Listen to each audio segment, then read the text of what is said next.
உலகத்திலேயே வேகமானது என்ன தெரியுமா? இந்த பதில் உங்களை ஆச்சரியப்படுத்தும். விஜயநகர அரசவையில் ஒரு நாள் ராஜா கிருஷ்ணதேவராயர் யோசனையில் மூழ்கியிருந்தார். அவர் திடீரென்று மந்திரிகளை பார்த்து கேட்டார், இந்த உலகத்தில் எல்லாவற்றையும் விட வேகமாக ஓடுவது என்ன?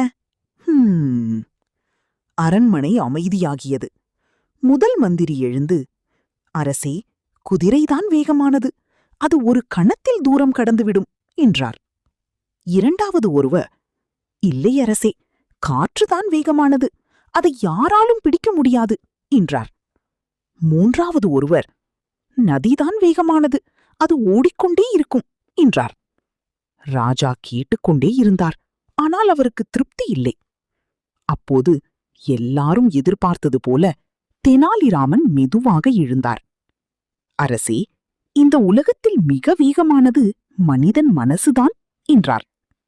அரண்மனை முழுக்க சற்று குழப்பம். மனசா?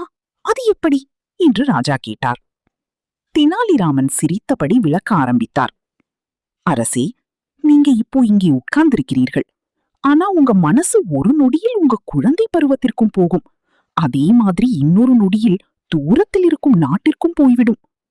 அவர் இன்னும் சொன்னார், குதிரை ஓடணும் என்றால் நேரமாகும். காற்று வீசணும் என்றால் திசை வேண்டும். ஆனா மனசு, அது ஒரு கணத்தில் 1000 இடங்களுக்கு போகும்.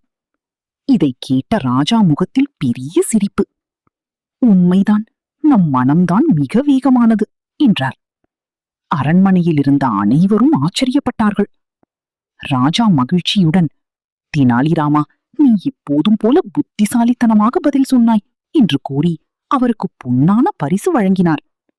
தெனாலிராமன் வழக்கம் போல் சிரித்தபடி வணங்கி நின்றார். மனசு மிகவும் சக்தி வாய்ந்தது. அதை நல்ல எண்ணங்களுக்கு பயன்படுத்துங்கள்.